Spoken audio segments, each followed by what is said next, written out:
going to start this video right now.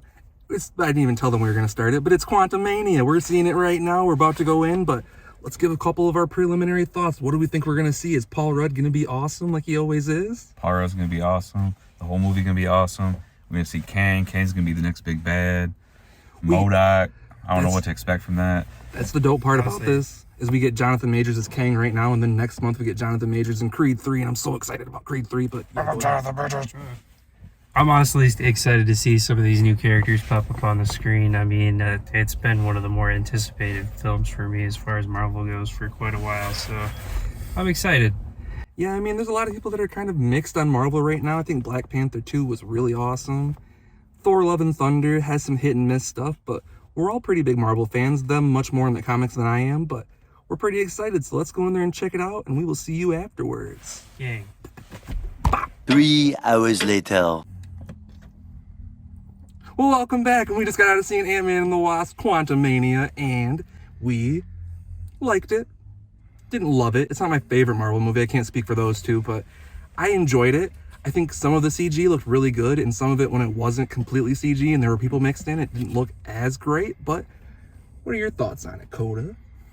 I liked it. I didn't like it as much as I've liked other ones. Probably give it like 3.5 out of 5. We got to see a new Avenger, then we lost a new Avenger. Life comes at you fast. It does. It's very fast. How about you, Jake? What are your initial thoughts on this coming out of there? I mean, I liked the idea of it. It was almost like a Land of the Lost meets Star Wars kind of vibe for a minute. I was definitely thinking that too. Yeah, I'd say I'd agree with a 3.5 out of 5 stars. It was fun at certain points. The jokes were kind of corny, but you know, overall, I still say I enjoyed it.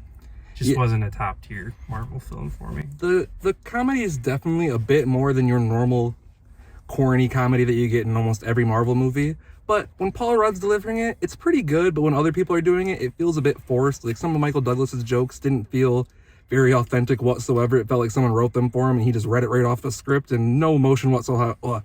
No emotion behind it whatsoever. So there were certain moments in there that I just didn't love. But overall, it's still a really fun movie, and I really would recommend checking it out if you want to see something big and just huge on the big screen. This movie gets it done. And when Marvel usually struggles with a villain, not as much lately, but especially here, Kang the Destroyer, one of the best Marvel villains by far on screen. He hasn't even really done that much yet, and I guarantee we will be seeing more of him. Jonathan Majors is fantastic. Go see Creed 3 when it comes out, because I know he's going to be great in that too. But Kang is a very, very menacing bad guy. And we got, I mean, it's in the trailer too, so we're just going to say it. MODOK's in it, and MODOK is pretty awesome. We won't say who MODOK is. We'll leave that to you, but MODOK is awesome. And if you don't know the character, honestly, I think it was done pretty well in here. I mean, you can speak to it more since you know MODOK, but I thought it was pretty fun. Yeah, MODOK's definitely one of them. One of the characters that I was really interested in. Really had no idea how they were going to be able to bring it to a screen other than completely animated like in a cartoon, because it's just so ridiculous. I mean, mechanical organism designed only for killing, and then they leave out the F when they try to make an acronym. It's so goofy and honestly kind of dumb, but they fielded this like way better than I could have thought they could have. It was great.